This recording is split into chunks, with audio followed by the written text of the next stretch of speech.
모태에서부터 하나님을 믿었던 건 아니고요. 네, 그냥 사람으로 태어나서 자연스럽게 기독교 문화에 익숙해져 있었습니다. 그리고 이제 제가 초등학교 5학년 때 이제 신앙의 확신을 가지고 교회에 침례를 신청했었습니다. 저희 아버님이 그때 공주에서 목회를 하고 계셨고요. 저희는 회중 앞에 나아가서 자기의 신앙을 고백하고 회중의 3분의 2가 그 침례 받을 수 있는 지지를 해줘야만 침례를 받을 수 있었습니다.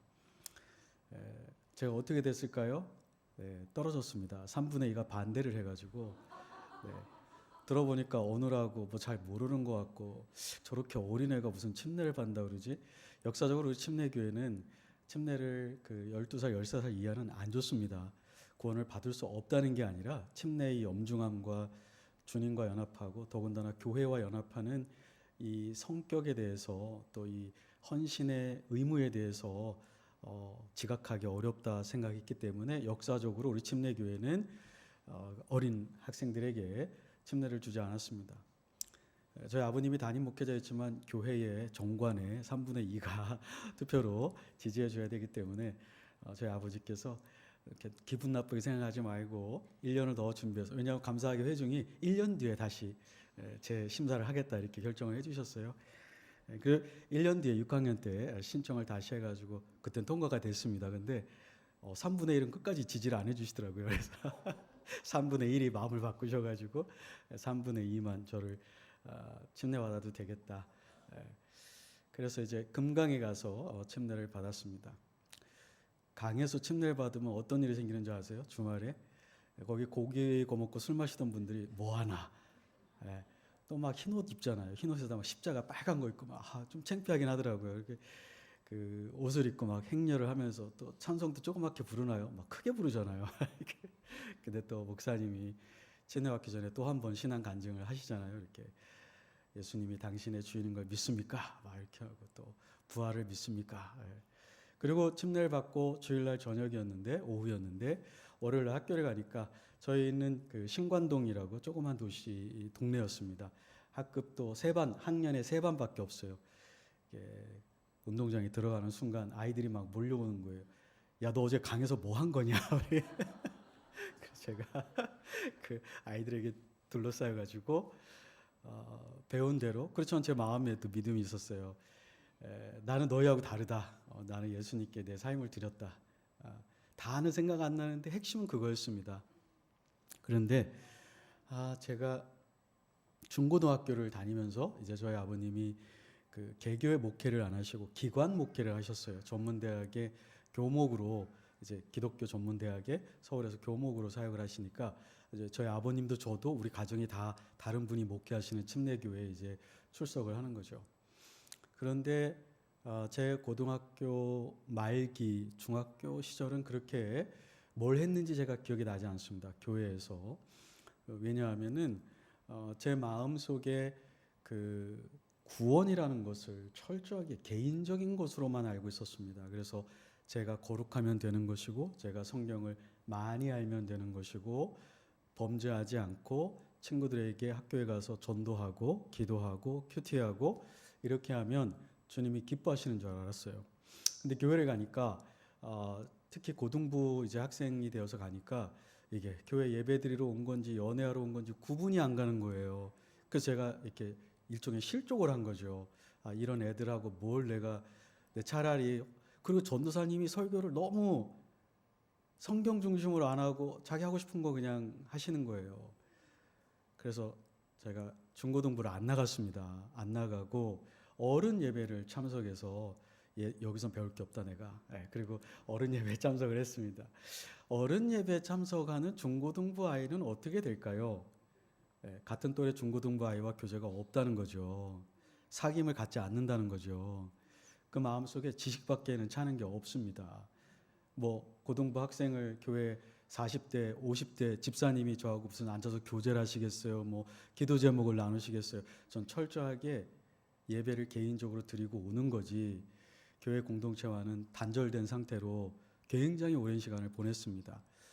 목회자의 자녀였기 때문에 아버지 서재에 신학책도 많았고, 그리고 일찍이 부르심을 받았다고 믿었기 때문에 언젠가 내가 목사가 될 거라고 생각을 했기 때문에 경건서적이나 신학서적들은 많이 읽었습니다.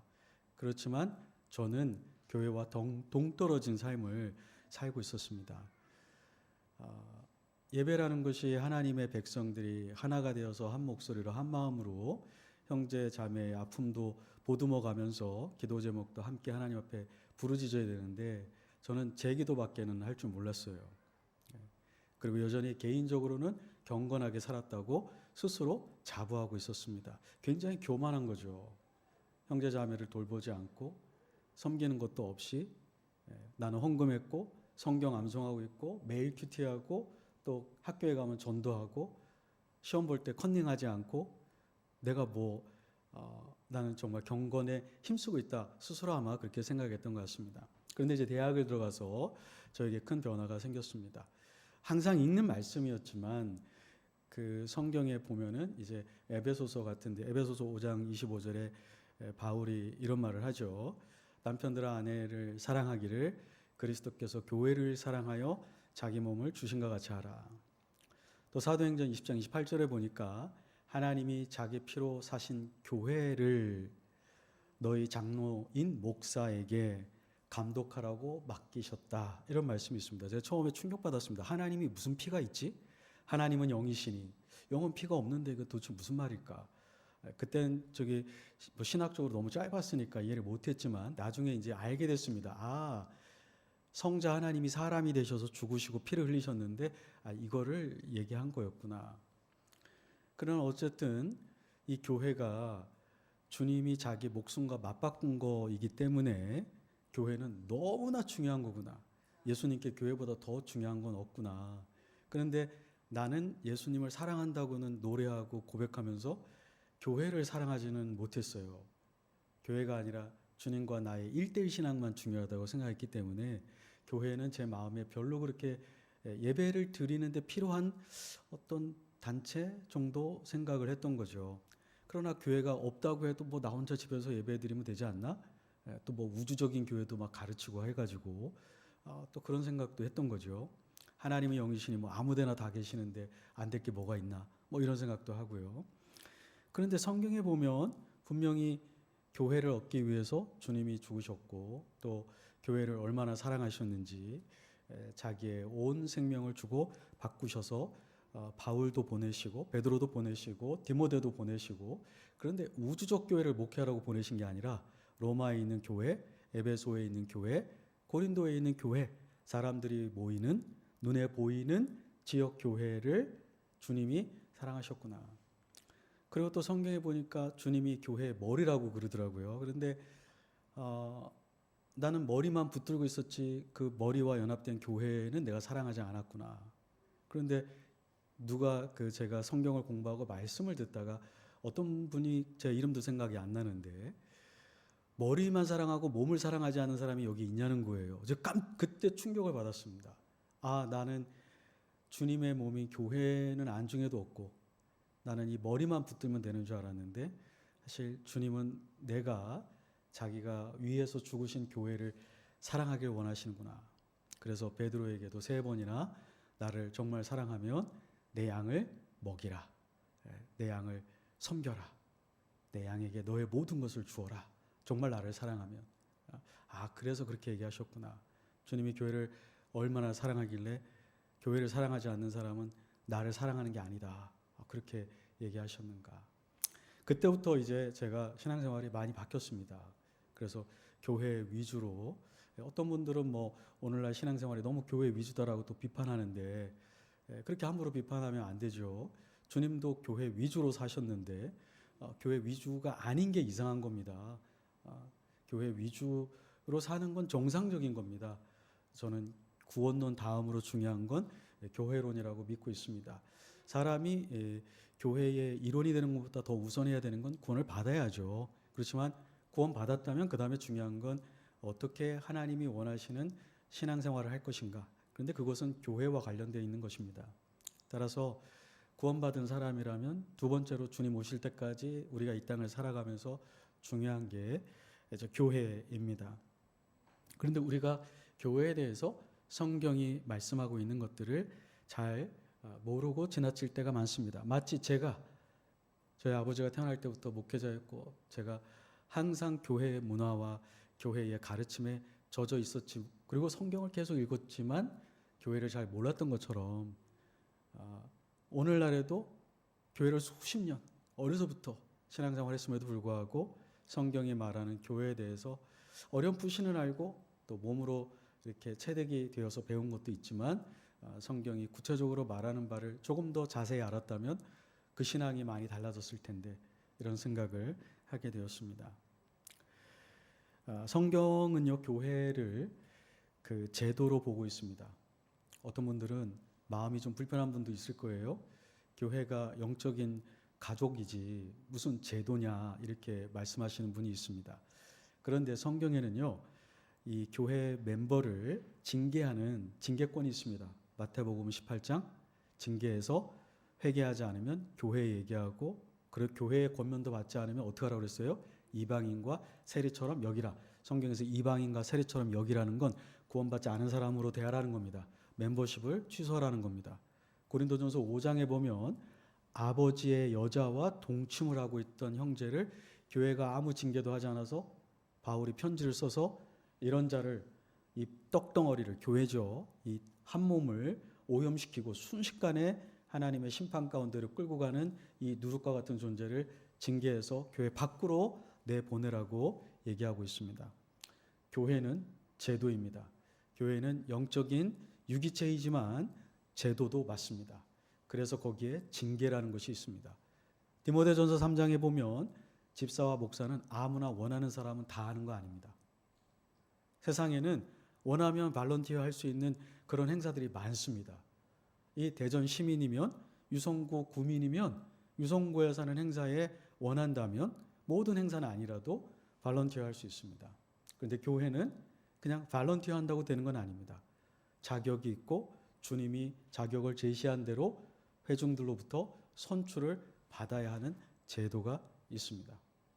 교회에는 침례와 주의 만찬이라는 의식이 있습니다. 이 의식은 그냥 개인이 느끼는 대로 하는 것은 아닙니다. 개인이 원해야 되지만 반드시 교회와 함께 교회의 권위 아래에서 집례가 되어야 하는 것입니다. 왜냐하면 교회의 언약 행위이기 때문입니다. 그래서 교회에는 이렇게 제도가 있습니다. 그런데 교회의 회원이 되는 데 있어서 제가 이 교회, 생수교회는 어떤지 제가 모릅니다. 어떻게 멤버십을 하는지. 그래도 이제 멤버가 되기 위해서는 아마 대부분의 교회가 그렇듯이 아마 이 교회도 멤버십을 교육받는 무슨 6개월 또는 3개월, 또 긴 교회는 1년짜리까지 이렇게 훈련 프로그램이 있고, 또 어떤 교회는 이제 우리가 작년에 저희 교단이 신앙고백서를 이제 한국에서는 마지막으로 주요 개신교 교단 중에 제일 늦었지만 그래도 신앙고백서를 채택을 했습니다. 그래서 어떤 교회는 그 신앙고백서를 배우고 동의를 해야만 교회의 회원이 될 수가 있습니다. 이렇듯 그 조건은 다양하게 있지만 그래도 교회에서 요구하는 어떤 행정적이고 공식적인 절차가 있습니다. 이 절차를 반드시 밟아야 합니다. 물론 내적으로 교회의 회원이 되고자 하는 자발적인 마음과 주님을 사랑하는 마음과 주님께서 이곳에 나를 보내셨다는 확신이 있어야 하지만 그것 플러스 우리는 천사가 아닙니다. 하나님이 우리를 그 물체가 있는 인간으로 만드셨기 때문에 교회도 내적인 보이지 않는 면이 있지만 가시적인 면이 있듯이 교회 멤버십도 내적인 것도 중요하지만 형식적이고 공식적인 과정을 거쳐야 하는 것입니다. 그래서 여러분들이 목사님이 또는 이 교회에서 이런 절차가 있고 또 이런 교육 과정을 거쳐야 된다고 할 때 이것에 대해서 감사하는 마음으로, 순종하는 마음으로 이 과정을 거쳐야 합니다. 저는 지금 한국침례신학대학교 학생인데요. 저희 학교 도서관에는 한국침례신학대학 학생만 공부하는 건 아닙니다. 주변에 시민도 오시고 목사님들도 오시고 오건대 학생도 올 수 있고 충남대 학생도 올 수 있고 반대로 우리 학생들도 충남대 가서 공부를 많이 하더라고요. 예. 그렇지만 그것은 서비스를 받는 거지 회원이 된 것은 아닙니다. 예.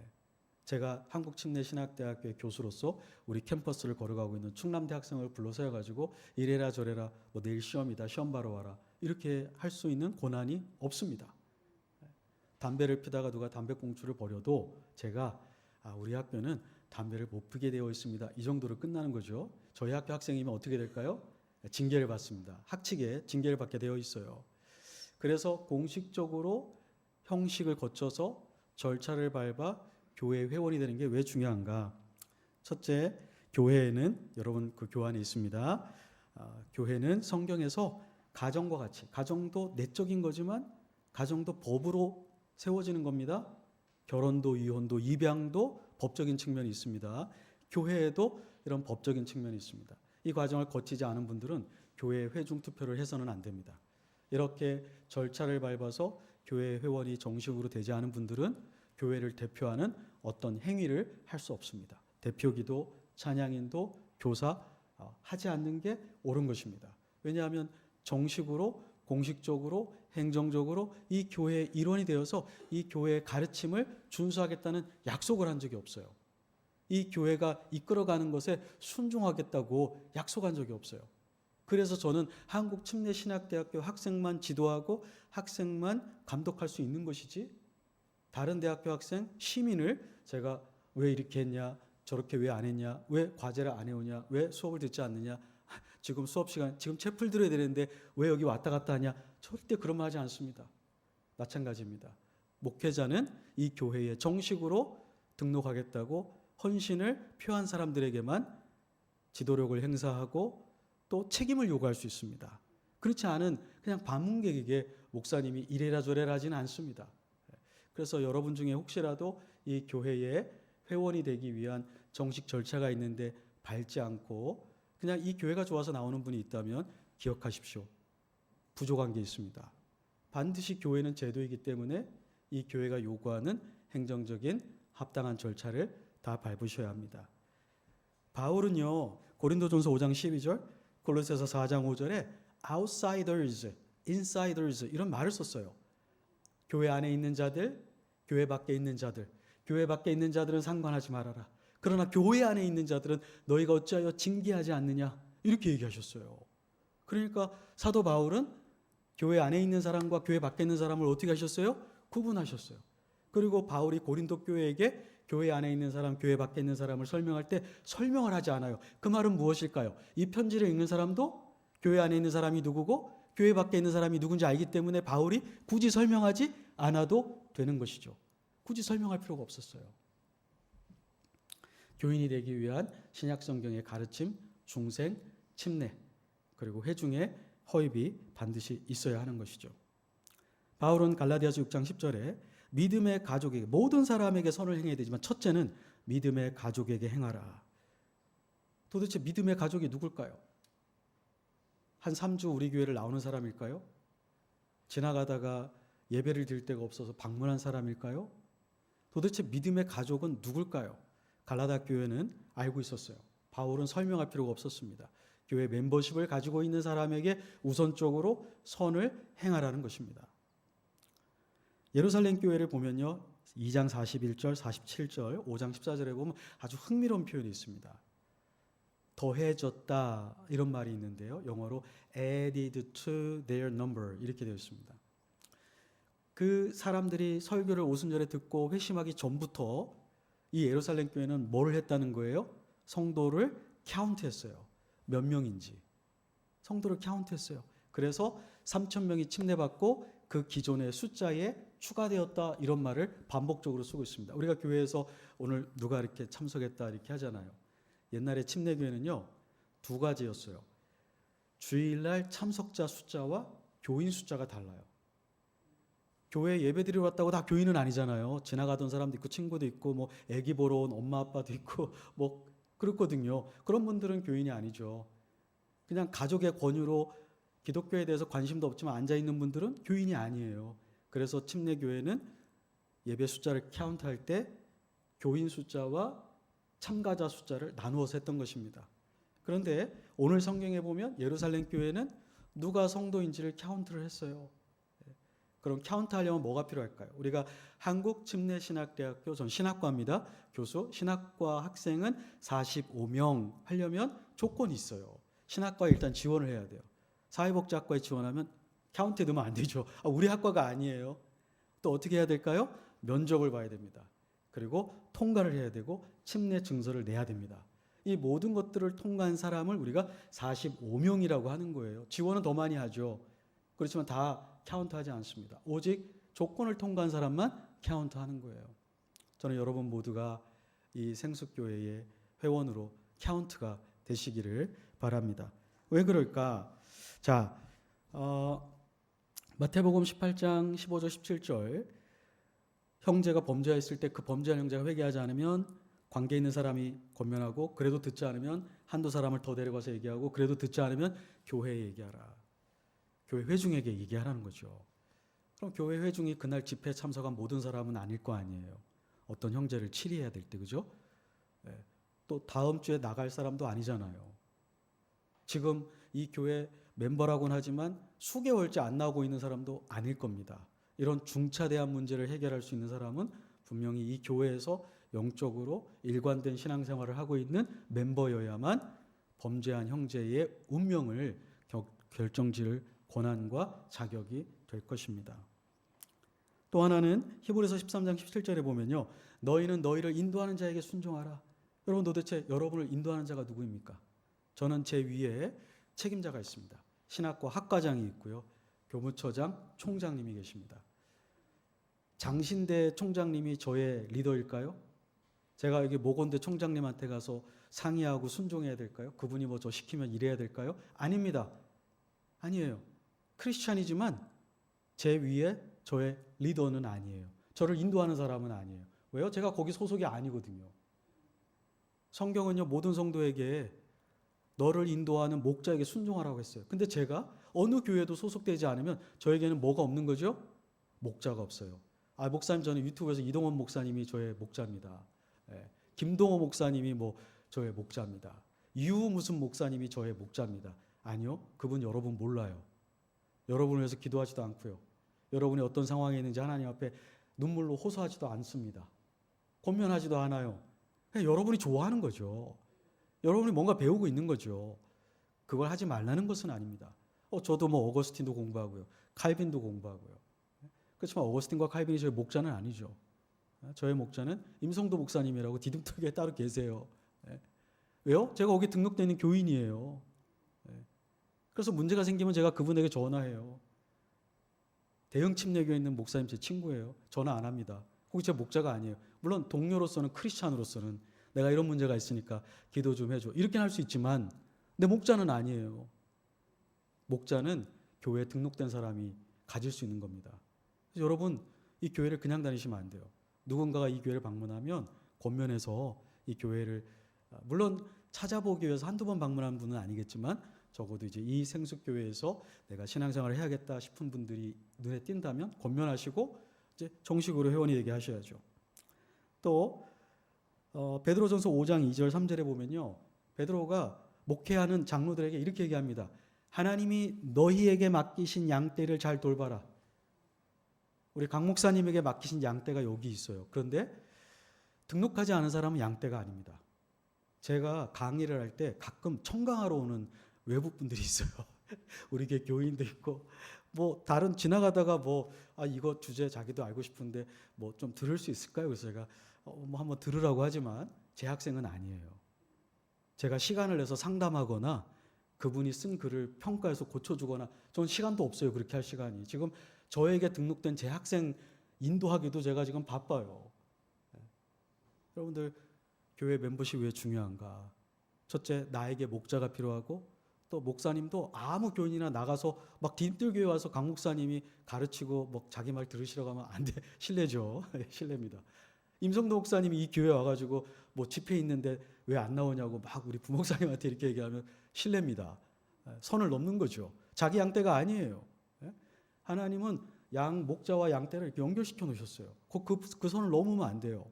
근데 그것은 교회의 멤버십을 가지고 있냐, 가지고 있지 않냐의 문제입니다. 우리 자녀들 자동으로 교회 멤버가 되는 건 없습니다. 구원도 자동으로 되지 않듯이 교회 멤버십도 본인이 신앙적인 결단을 해야 됩니다. 그래서 저희 자녀들도 달라스에 있을 때 제가 한 교회에 22년을 있었어요. 근데 우리 자녀들 거기서 태어났고 자랐지만 그 자녀가 침례를 받기 전에는 교인으로 간주가 되지 않았습니다. 제 딸과 자녀가 중학교, 고등학교 때 침례를 받고 이제 비로소 하누리교회 교인이 된 것입니다. 우리 여기 좀 어린 학생들이 있는데 너무 잘 왔고요. 이제 부모님들은 어린 자녀에게 생숙교회가 무엇을 추구하고 있는지, 생숙교회 DNA가 뭔지, 신앙 고백은 뭔지. 제가 이 침례받은 중고등부 학생이 이렇게 얘기했습니다. 다음 주부터 11조 하는 거다. 교인이 된다는 것은 교회의 재정을 책임진다는 거다. 너의 재정의 삶의 최소 10분의 1을 하나님께 드리는 거다. 아, 목사님 제가 무슨 돈을 벌어요? 왜 없어? 엄마가 맨날 용돈 주는데. 너 그리고 아르바이트 하잖아. 거기서 10분의 1을 반드시 주님께 드려라. 매주 어퍼링 하는 건 당연한 거고 매주 헌금하는 건 당연한데 10의 1조 하는 거다. 그래도 교인 되겠냐? 망설여지. 네. 교회 멤버는 그런 거예요. 네. 교회 멤버를 누가 허락하는 것이냐? 저는 제가 결정하는 건 줄 알았어요. 이 교회 교인 되기로 한 건 내 결정이고 교회는 나에게 감사해야 된다. 교회가 여기에만 있나? 침례교회가 여기에만 있어요? 길 건너가면 또 침례회도 있습니다. 여기도 교회 또 십자가 보이더라고요. 내가 여기에 있기로 한 걸 감사해야지. 이런 교만한 생각을 저도 한때는 했었습니다. 얼마나 어처구니 없는 생각인지 몰라요. 성경에 보니까 사도행전 2장 47절에는 주께서 구원받는 사람을 날마다 교회에 더하시더라. 주어가 누구예요? 주께서. 여러분 여기 그냥 와서 있는 거 아니에요. 내가 여기 좋다는 소문 듣고 온 것 같아요. 주님께서 인도하니까 오는 겁니다. 한 교회에 이 지체가 되는 건 하나님의 섭리가 있는 거예요. 그래서 우리가 하나님의 섭리를 확신하고 감사하셔야 돼요. 이 교회 교인 된 걸 하나님 앞에 정말 감사하셔야 돼요. 누가 나를 위해서 그렇게 눈물로 호소하고 누가 내가 아프면 병원에 찾아온다고요. 교회가 찾아오는 거예요. 교회가 기도하고 내가 경제적으로 실업자가 되면 누가 나를 보호해주고 누가 나를 지탱해 주겠어요. 교회밖에는 없습니다. 그러니까 감사하셔야 돼요. 이 교회를 하나님 앞에 감사하셔야 되고 두 번째는 교회입니다. 교회가 허락해 줘야 돼요. 왜냐하면 이 교회 멤버십은 기존에 있는 한 몸이 되어 있는 교회의 백성들과 내가 그 안에 들어가서 그들과 함께 하나님의 뜻을 추구하겠다는 신청을 하는 겁니다. 그래서 침례교회가 예전에 침례를 받을 때 온 회중 앞에 나와서 신앙을 점검받게 한 거예요.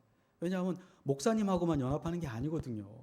온 회중과 연합하는 순간이기 때문에 이 사람의 자격과 이 사람의 헌신 여부를 목사님만 책임지면 안 되고 파트너가 되는 교회 전체 성도가 책임을 져줘야 되기 때문에 침례받을 때는 온 교회가 그 간증을 듣고 하나님 앞에 기도하고 약속해 주는 거예요. 침례받은 당신이 곁길로 가면 내가 당신에게 격려도 하겠지만 책망도 할 수 있습니다. 왜냐하면 당신 나와 연합되어 있기 때문입니다. 당신이 실패하는 게 나의 실패가 되기 때문입니다. 당신이 범죄하는 게 나의 삶에 어둠을 가져올 수 있기 때문에 나는 내 경건 생활만 힘쓰는 게 아니라 당신도 주님 앞에 경건하게 살도록 내가 형제를 지키는 자로서 살아가겠습니다. 여러분 그 가인이 하나님이 내 형제 아벨이 어딨냐 하니까 가인이 뭐라고 대답해요? 내가 내 형제를 지키는 자니까. 그거 악한 사람만 그런 얘기하는 거예요. 생숙교회의 성도인데 주여 내가 김집사를 지키는 자니까 당신이 지켜야죠. 그렇게 말하면 악한 거예요. 어떤 청소년이 지금 아파요. 어디 갔는지 없어졌어요. 그 엄마가 책임져야지. 주님 내가 그 애를 지키는 자니까. 물론 정도에선 다르죠. 책임의 직접정에서는 다르지만 우리도 어떤 형제, 어떤 자매를 지키는 사람입니다. 기도해 줘야 되고요. 그 부모를 위로해 줘야 되고요. 그 아이를 직접 만날 수만 있다면 호소해야 되는 사람입니다. 우린 가인과 같이 말하면 안 돼요. 그래서 교회 멤버가 되는 건 개인의 원함은 필수지만 필수만 가지고 되는 건 아닙니다. 충분하지 않아요. 하나님의 주권에 대한 인식, 교회 회중이 허입을 허락해 줘야 됩니다. 왜냐하면 교회 회중이 나의 짐을 같이 져야 하기 때문입니다. 그래서 제가 한국에서 와서 미국에 여기 그 장로교회, 서울에 있는 장로교회 초대를 받아서 갔는데 제 제자 교회였어요. 근데 그날따라 떡을 해서 떡을 돌리더라고요. 그래서 이거 뭡니까? 보통 우리 디딤돌교회는 결혼식, 장례식이면 떡을 이렇게 돌리거든요. 성도들에게 감사하다고. 그래서 저도 이 교회가 그런 줄 알고 그러는데 그게 아니고 5주짜리 그 새 교인 되는 교육을 마친 어떤 자매님이 나를 이 교회에서 교인으로 받아준 것이 너무 감사해서 떡을 했다는 거예요. 근데 교인이 적지 않거든요. 장로교회는 보통 서울이면 한 800명 되거든요. 이게 어마어마한 거예요. 근데 제가 침례교에서도 못 봤어요. 교인 되게 해주셔서 감사합니다. 보통은 목사님 보고 감사하라고 그러잖아요. 사모님 보고 감사하라고 그러고 나한테 감사하라고 그래요.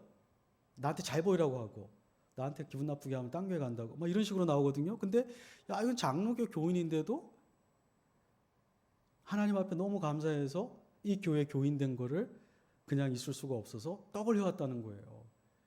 저도 그렇게 해본 적이 없거든요. 저도 부끄럽더라고요. 22년간 하늘의교회에 있었는데 난 뭘 했는가. 우리가 교회 멤버십을 갖는다는 건 언약 공동체 안으로 들어간다는 것입니다. 현재 그 21세기에 유럽과 미국, 한국에는 개인주의적이고 소비자주의적인 생각이 교회를 지배하고 있습니다. 개인주의적이다라는 건 나 혼자만 잘하면 된다. 이런 생각, 제가 가지고 있었던 거죠. 또 하나는 소비자주의입니다. 교회에서 유익만 얻으려고 그래요. 교회를 서비스를 나의 필요를 채우는 곳으로만 쓰려고 해요. 이게 소비자주의입니다. 예를 들면 이런 겁니다. 여러분 코스트코 멤버십도 있고 쿠팡 멤버십도 있고 여러 가지 또 운동 좋아하시는 분들은 필라테스 멤버십도 있고 아마 있을 겁니다. 그런데 이러한 멤버십의 본질은 내가 돈을 내고 돈 낸 만큼 보상을 받고자 하는 것입니다. 내가 돈을 냈는데 쿠팡이든 코스트코든 필라테스든 제 마음을 거스르게 하거나 강사가 좀 나한테 말을 좀 함부로 하는 것 같으면 어떻게 할까요? 끊어버려요. 그냥 끊어버려도 돼요. 그거 끊었다고 제가 죄인이 되는 거 아닙니다. 당연한 거죠. 그리고 제가 낸 것만큼 서비스를 못 해주면 끊어야죠. 어리석게 그 돈을 계속 내는 건 아닙니다. 더 좋은 데가 있으면 더 싸고 더 좋은 퀄리티를 제공해주면 글로 가는 거죠. 이게 소비자주의입니다. 철저하게 나의 관심사, 나의 필요가 채워지느냐 채워지지 않느냐가 멤버십을 유지하고 바꾸는데 가장 중요한 이유가 되는 거죠. 그러면 이걸 교회로 적용하면 어느 교회에 갔는데 이 교회가 아동부가 시원찮아요. 와봤더니 또 어느 교회에 갔더니 중고등부가 너무 시원찮아요. 찬양팀이 이게 뭐야 이게. 또 옆에 교회 보니까 찬양도 막 팀도 많고 세련돼 보이고 여기 보니까 아동부도 잘하고 있어요. 교회를 선택하는 게 교회가 무엇을 믿고 무엇을 추구하고 성도들이 어떠한 인격을 가지고 서로 사랑하는가를 보기보다는 나의 필요를 채울 수 있는가, 나의 스타일에 맞는가, 그 소비자주의적인 거죠. 이 교회가 성경적으로 지금 기능하고 있는가, 성경의 가치에 헌신되어 있는가, 이게 제일 중요하거든요. 근데 그거 없이 철저하게 나의 필요, 나의 유익을 채우고 있느냐가 이게 안 되면 언제든지 교회를 바꾸는, 우리가 메뚜기라는 게 있거든요. 풀 나는 데만 막 이렇게 쫓아다녀요. 근데 우리가 메뚜기 교인이 되면 안 되죠. 성경은 우리 교회를 언약 공동체로 얘기를 합니다. 언약이란 뭐냐? 베리트라고 하고요. 자른다는 뜻이 있습니다. 자른다는 건 뭐냐면은 동물의 사체를 반으로 잘라서 이렇게 나누고 그 사이를 언약을 맺은 당사자가 이렇게 왔다 갔다 하는 겁니다. 그렇게 하는 이유는 언약을 깨면 이 죽은 동물처럼 멸망에 이르게 된다. 그래서 언약은 절대 깨지 말라는 겁니다. 아주 무서운 거죠. 한번 약속을 하면 어기지 못하는 겁니다. 자, 한국침례신학대학교에 들어오라고 강요하지 않습니다.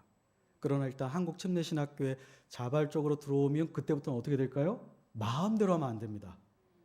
수업 시간을 들락날락 마음대로 9시 수업인데 10시에 왔다가 10시 반에 나가거나 다음 주가 중간고사인데 자기 혼자 다 다음 주에 와서 시험 보겠다고 하거나 기말고사도 안 보고 학점 달라고 자기 마음대로 하면 안 돼요. 일단 자기 마음대로 들어오긴 했지만 들어온 이상은 거기에서 요구되는 약속된 것들이 있습니다. 여러분 군대도 마찬가지예요. 미국 군대 모병제잖아요. 누구 하나 강요해서 군대 가는 사람 없습니다. 근데 일단 군대 들어가면 어떻게 되죠? 계약이 끝날 때까지는 그 계약을 조건을 꼭 지켜야 합니다.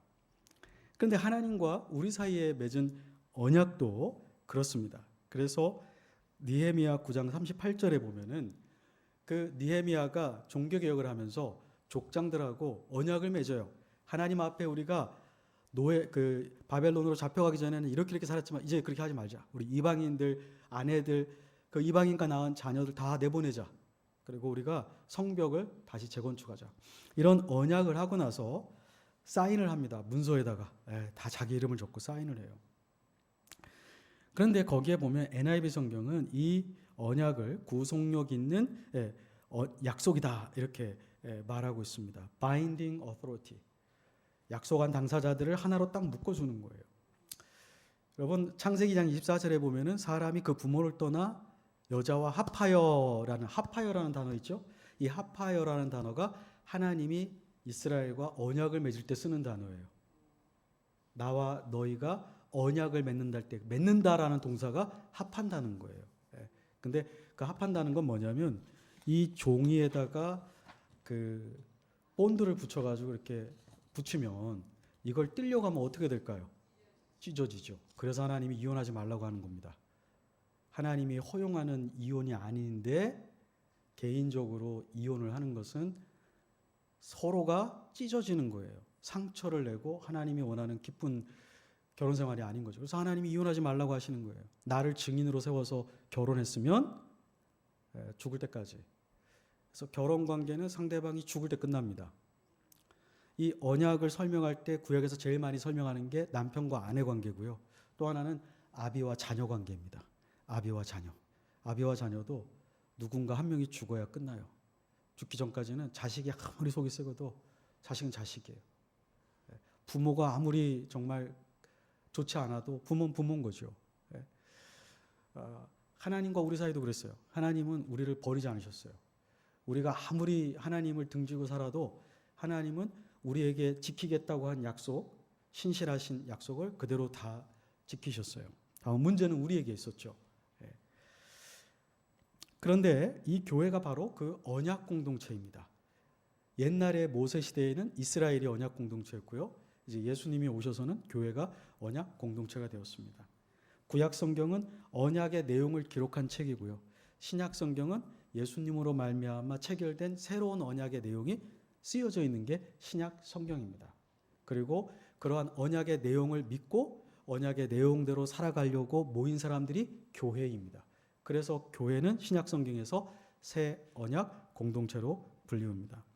이 언약에는 두 가지 측면이 있습니다.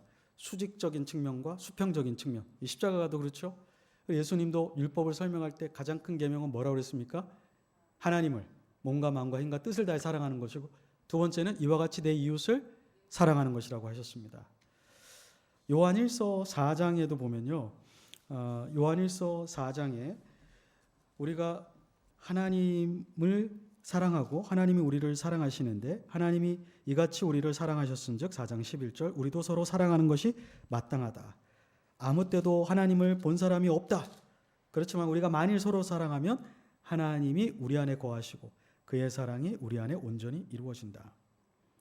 20절 누구든지 하나님을 사랑하노라 하고 그 형제를 미워하면 이는 거짓말하는 자니 보는 바 그 형제를 사랑하지 아니하는 자는 보지 못하는 바 하나님을 사랑할 수 없다. 여러분 십계명이 구약 율법 이스라엘에게 준 율법의 총체인데 그 십계명 중에 4개는 하나님을 향한 거고 6개는 누구를 향한 거죠? 이웃을 향한 겁니다. 하나님의 은혜를 경험했다면 이 6가지 계명에서 열매가 맺혀야 한다는 것입니다. 신약 성경도 마찬가지예요. 정말 예수 그리스도의 십자가로 값없이 은혜 받은 사람이라면 그 은혜와 사랑이 넘쳐나서 눈에 보이는 형제자매를 사랑하는 것입니다. 그리고 그것이 교회 생활입니다. 우리 침례교회는요. 구원의 증거가 무엇입니까? 라고 질문하면 그 사람의 교회 생활을 봐라. 그러면 이 사람이 정말 구원받은 사람인지 구원받지 않은 사람인지를 알 수가 있다. 교회 안에서 하나님만 사랑하는 것이 아니라 말만 하나님 사랑한다고 하는 게 아니라 눈에 보이는 형제자매를 위해 자기 자신을 헌신할 수 있는 사람, 그 사람은 분명 구원받은 사람이다. 우리가 그 교회의 수평적인 언약을 수직적인 언약의 증거로 보았습니다.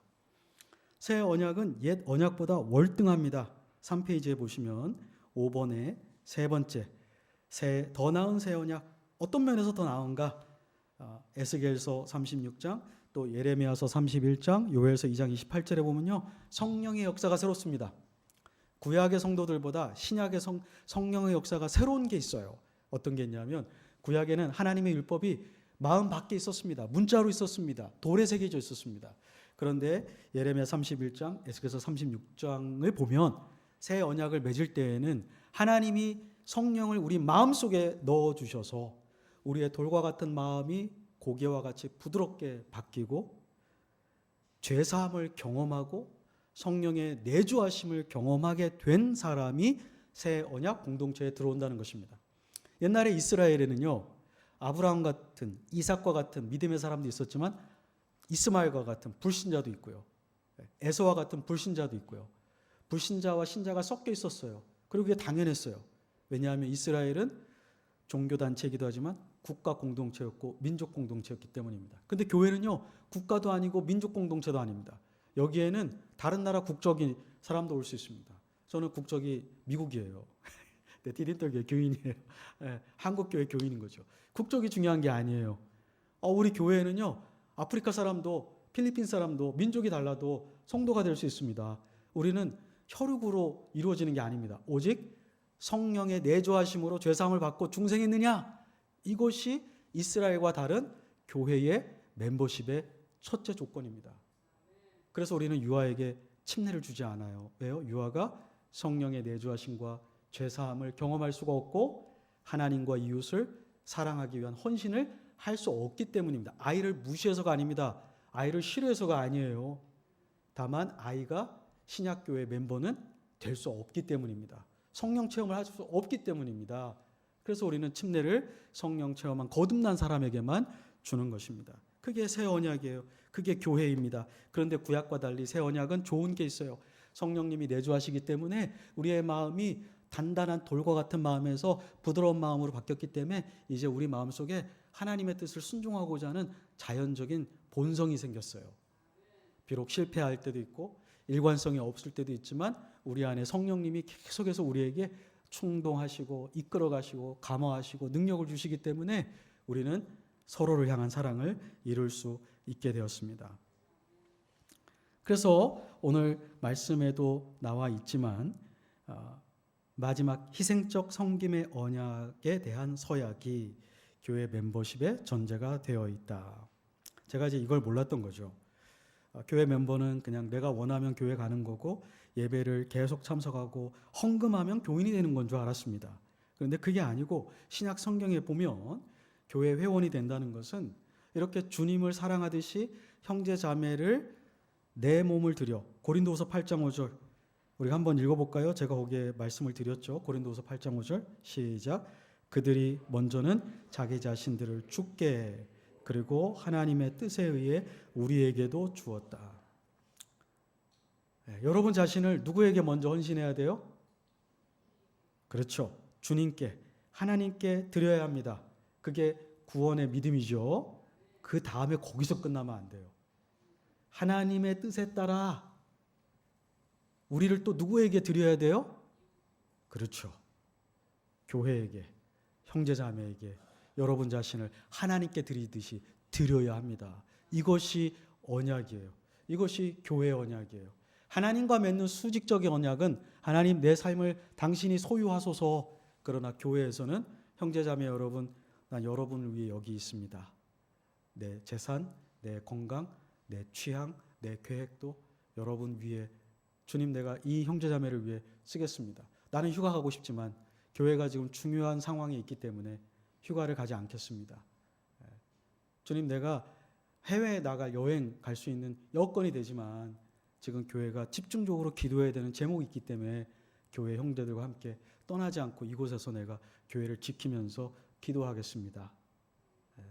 주님 내가 이 돈으로 나도 살 게 있지만 지금 교회 형제 누군가가 고통 중에 있고 어떤 자매가 지금 절실한 상태에 있기 때문에 이것을 우리 형제 자매를 위해 쓰겠습니다. 이게 바로 교인이 된다는 것입니다. 이것이 바로 수평적인 언약을 이룬다는 것입니다. 그래서 성경에 보면은 서로 사랑하라, 서로 기도하라, 서로의 짐을 지라, 이 명령형인데요. each other, 이 서로 let each other, 서로 뭐뭐 해라 명령이 36번 나와요. 36번.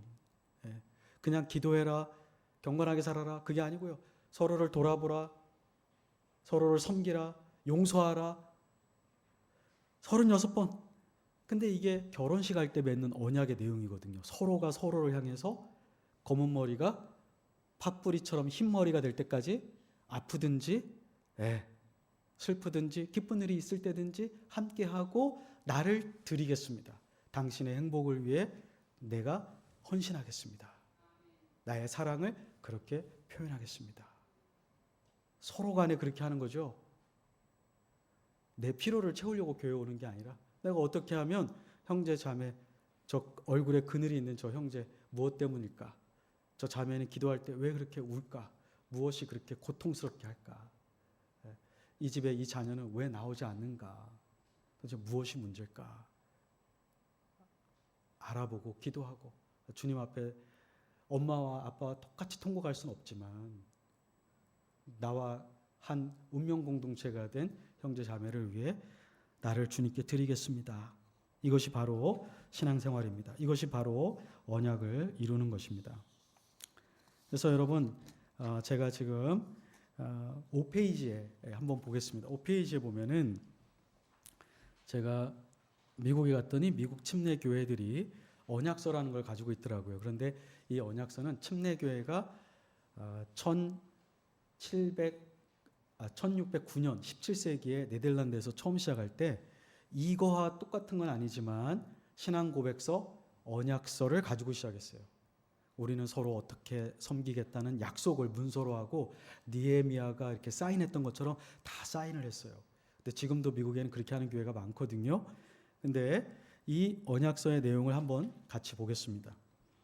우리가 믿을 때에 하나님의 은혜로 회개하고 주 예수 그리스도를 믿게 되었고 우리 자신들을 그분에게 헌신하게 되었으므로 그리고 믿음의 고백에 근거하여 아버지와 아들과 성령의 이름으로 침례를 받았기 때문에 우리는 이제 하나님의 은혜로운 도움을 의지하여 엄숙하며 즐거이 서로 간에 맺은 우리의 언약을 재갱신합니다.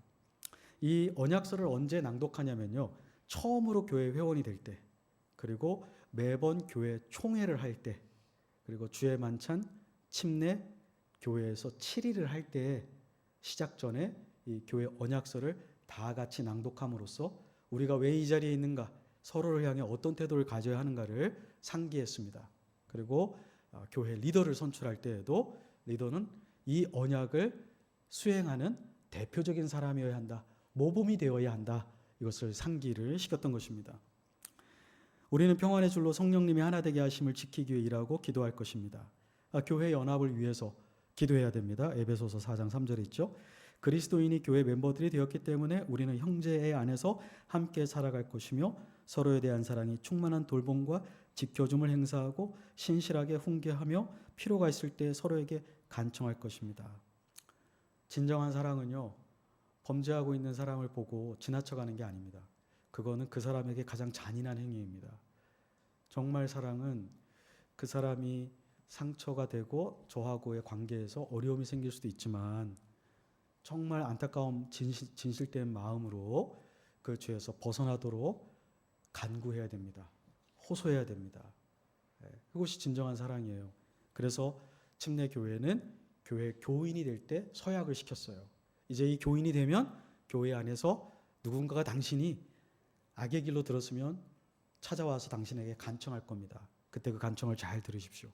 그리고 당신이 누군가가 주의 길에서 어긋난 길을 가는 걸 보면 간청하셔야 됩니다. 그냥 지나치지 마십시오. 모르는 척하지 마십시오. 눈 감지 마십시오. 라고 우리가 성경에 있는 가르침을 실천하는 거죠. 우리는 함께 모이는 것을 저버리거나 우리 자신과 서로를 위하여 기도하는 것을 게을리하지 않을 것입니다. 즉 교회 모임은요, 멤버면 다 참석해야 돼요. 할 수 있는 한 수요 예배, 주일 예배 모이기를 힘쓰라고 그랬잖아요. 게을리하지 말고 피하지 말라고 했거든요. 우리는 주님의 양육과 훈계 안에서 언제든지 우리의 돌봄 아래에 있는 사람들을 그렇게 돌보기 위해서, 그리고 순결하고 사랑스러운 본을 보여주어 우리의 가족과 친구들의 구원을 추구할 것을 노력할 것입니다. 우리 형제자매들을 돌보고 구원받지 않은 우리 가족들을, 친구들을 구원하도록 힘쓸 겁니다. 우리는 서로의 행복에 기뻐할 것이고 친절함과 동정심으로 서로의 짐과 슬픔을 감당하기 위해 노력할 것입니다. 우리는 불경건함과 세상의 정욕을 부인하며 우리가 자발적으로 침례를 통해 장사 지낸 바 되었고 상징적인 무덤으로부터 다시 일으켜졌기 때문에 새롭고 거룩한 삶을 살아야 할 특별한 의무가 있음을 기억하면서 하나님의 도우심으로 우리는 이 세상에서 주의 깊게 살 것을 추구합니다. 우리는 이 교회에서 의식, 예배, 치리, 교리들을 보존하고 신실한 복음의 사역을 하기 위해 함께 일할 것입니다. 언약을 맺었으니까 함께 일해야죠. 목사님과 리더들만 일하는 게 아니라 성도라면, 멤버라면 다 함께 일해야 됩니다. 우리는 교회의 사역, 교회의 비용들, 가난한 자들의 구제와 전 세계 복음 전파를 후원하기 위하여 기쁜 마음으로 그리고 정기적으로 헌금할 것입니다. 우리는 이 지역에서 다른 교회로 옮겨야 할 때 신속히 이 언약의 정신과 하나님의 말씀의 원칙을 실행해 나갈 수 있는 그런 교회와 연합하겠습니다. 주 예수님의 은혜와 하나님의 사랑과 성령님의 교제가 이 언약을 이룰 수 있도록 우리 모두와 함께 하시기를 바랍니다. 아멘. 이렇게 끝났어요. 침례교회는 이런 것들을 정기적으로. 근데 여러분 여기 보시면 전부 다 가로하고 뭐가 있어요? 성경 구절이 있어요. 하나도 사람이 만들어낸 건 없어요. 신약 성경 전체에 성도라면 어떠한 삶을 살아야 될지를 요약해 놨어요. 서로 이러한 언약의 내용들을 애초부터 공부하시고 교육시켜 주시고 이제부터 이 생수교회에 오면 이 교인이 된다는 게 뭔지, 언약을 맺는다는 것과 언약의 특권도 있고 책임도 있다는 것을 상기시켜 주십시오. 그리고 그 언약을 지키지 못하겠다고 하는 사람을 억지로 교인이 되게 할 필요는 없습니다. 오히려 교회를 약하게 하는 것입니다. 이것을 내가 완전히 지키지는 못해도 하나님의 도우심으로 이것을 이루는 삶을 살아가겠다는 약속만큼은 해줘야 되잖아요. 그렇죠? 우리가 죄 없는 삶을 살 수는 없거든요. 우리가 단번에 항상 이 말씀에 다 순종하는 건 아니거든요. 그래도 우리 안에 성령님이 우리와 함께 하시면 제가 이러한 삶을 살겠다고 약속은 해줘야죠. 최소한. 그러한 사람들이 바로 생숙교회의 성도님들이십니다. 여러분들이 이 언약관계에 있는 이 교회를 마음대로 떠나시거나 버리시면 안 됩니다. 여러분 제가 한 교회 미국에서 23년 6개월을 살았어요. 근데 왜 한 교회 22년 있었을까요? 달라스에도 침례교회 되게 많아요. 더 큰 교회도 많았어요. 22년 있으면서 저는 뭐 한 번도 갈등이 없었을까요? 제 아이 때문에 교회를 떠나고 싶을 때도 있고요. 아이가 막 누구 지배하고 갈등이 있고, 또 성인 리더들과 저 사이에도 제가 신학자이고 또 제가 바라는 교회관이 있고 또 평신도 리더들이 바라는 게 또 충돌이 있을 수도 있고요. 또 때로는 담임 목사님하고 저도 교회 간에 안 맞는 부분도 있을 수 있죠. 22년을 왜 제가 있었을까요? 바로 언약을 맺었다는 저의 믿음 때문입니다. 언약에서 벗어나는 길은 하나님이 저를 외국으로 보내시든지, 그렇죠? 제가 선교사로 가든지, 지금처럼 한국에 교수로 오든지, 아니면 제가 미국의 다른 주로 교회가 저를 청빙하든지, 다른 신학교 저를 부르든지, 아니면 교회가 너무 타락해서 이 교회에서 도저히 하나님의 언약을 성취할 수 없을 때, 그땐 제가 떠나야 되겠죠?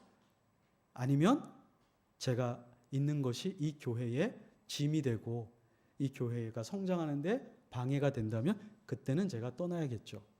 그렇지만 그게 아니라면 생각의 차이, 방향의 차이, 신학적인 차이라 하더라도 언약을 깰 수는 없습니다. 남편과 아내의 견해 차이가 없는 집이 어디 있어요.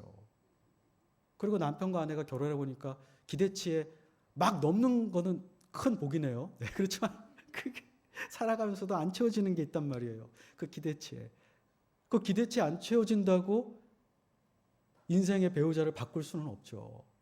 내가 거기에 맞추는 것이고 부족하면 내가 채우면 되잖아요. 주님 앞에서 내가 채우도록 기도하고요. 자녀와 부모와 아내와 배우자를 뭔가 기능적으로 부족하다고 바꾸는 건 아닙니다. 마찬가지예요. 교회의 언약도 이 교회가 다른 교회에 비해서 부족한 게 있을 수 있어요. 기능상. 그렇지만 그렇다고 이 언약을 깨면 안 된다는 거죠. 하나님의 특별한 부르심, 새로운 사명이 있거나 그렇지 않다면 여러분이 그것을 채우기 위해서 기도하시고 주님, 내가 이 교회, 이 부족함 나로 통해 채워지기를 간절히 바랍니다. 저에게 은혜를 주십시오. 마음도 주시고 힘도 주시고 동역자도 주시고 그렇게 기도해야 마땅합니다. 서로 사랑하는 언약 공동체 되시기를 바랍니다. 기도하겠습니다.